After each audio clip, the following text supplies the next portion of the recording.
कुछ कहानियां किस्मत से नहीं, गलती से बनती हैं। एक ऐसी ही गलती ने इंसानियत की सबसे बड़ी बीमारियों के खिलाफ ढाल बना दी, पेनिसिलिन। और ये कहानी है अलेक्जेंडर फ्लेमिंग की, एक ऐसे वैज्ञानिक की जिसने गंदगी में छुपे चमत्कार को पहचान लिया। बचपन और प्रेरणा। अलेक्जेंडर फ्लेमिंग का जन्म 6 अगस्त 1881 को स्कॉटलैंड के एक छोटे से गांव में हुआ।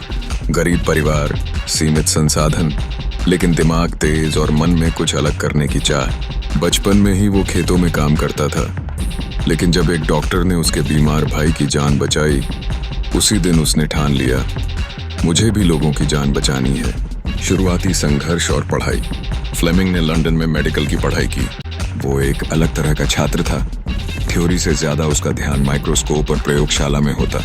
जहां बाकी छात्र किताबों में उलझे रहते, फ्लेमिंग घंटों बैक्टीरिया को देखता, उनके व्यवहार को समझता। वर्ल्ड वॉर 1 और दर्दनाक अनुभव। जब पहला विश्व युद्ध शुरू हुआ, फ्लेमिंग बतौर डॉक्टर सेना में भर्ती हो गया। वहां उसने देखा, सैनिक जख्मों से नहीं, इन्फेक्शन से मरते थे। हर दिन हजारों लोग मरते, क्योंकि उस समय कोई कारगर दवाई नहीं थी, एंटीबायोटिक्स जैसी कोई चीज नहीं थी। यहीं से उसके मन में एक ज्वाला उठी, ऐसी दवा बनानी है जो इन्फेक्शन को खत्म कर दे। खोज की शुरुआत। युद्ध के बाद वो वापस लैब में आया और बैक्टीरिया पर रिसर्च शुरू कर दी।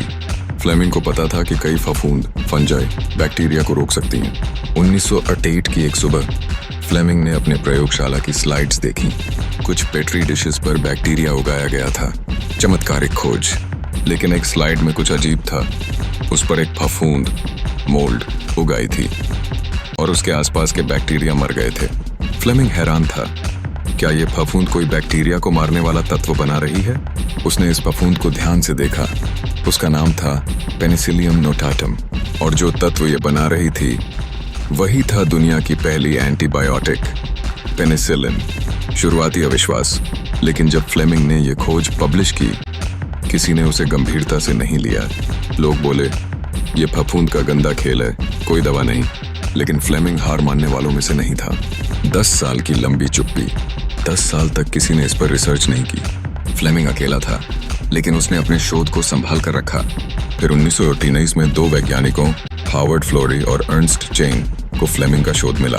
उन्होंने उसी फफूंद से दवा तैयार की, और जब वही शुरू हुआ, उन्होंने युद्ध के सैनिकों पर इसका प्रयोग किया। दुनिया को मिला जीवनदायक उपहार। परिणाम चौंकाने वाले थे।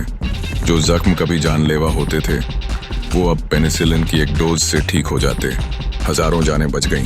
फ्लेमिंग, फ्लोरी और चेन को 1945 में नोबेल प्राइज से सम्मानित किया गया। पेनिसिलिन का प्रभाव। आज हर अस्पताल में पेनिसिलिन जैसे एंटीबायोटिक्स हैं, नॉर्मल सर्दी खांसी से लेकर गंभीर संक्रमण तक। इस खोज ने मेडिकल साइंस की दुनिया बदल दी। फ्लेमिंग का स्वभाव और जीवन शैली। फ्लेमिंग कभी भी प्रसिद्धि के पीछे नहीं भागा। वो एक शांत, सरल और मेहनती इंसान था। उसने एक बार कहा था, मैंने कुछ खास नहीं किया, बस जो गड़बड़ हुई उसे मैंने नजरअंदाज नहीं किया। एंटीबायोटिक्स के प्रति चेतावनी, फ्लेमिंग्स वार्निंग। फ्लेमिंग ने एंटीबायोटिक्स को लेकर चेतावनी दी थी, अगर हम इसका गलत इस्तेमाल करेंगे तो बैक्टीरिया इससे लड़ना सीख जाएंगे। आज एंटीबायोटिक रेजिस्टेंस एक बड़ा खतरा है, और फ्लेमिंग की ये चेतावनी सच साबित हो रही है। सीख और प्रेरणा। छोटी गलतियां भी बड़े चमत्कार पैदा कर सकती हैं। ध्यान और जिज्ञासा से ही खोज होती है। अगर आपकी सोच समाज को बचा सकती है, तो दुनिया एक दिन आपको जरूर सुनेगी। निष्कर्ष। अलेक्जेंडर फ्लेमिंग की कहानी सिर्फ एक वैज्ञानिक की नहीं, बल्कि एक इंसान की है जो इंसानियत के लिए जी रहा था। उसकी गलती, उसकी खोज, उसकी मेहनत आज भी लाखों जानें बचा रही हैं।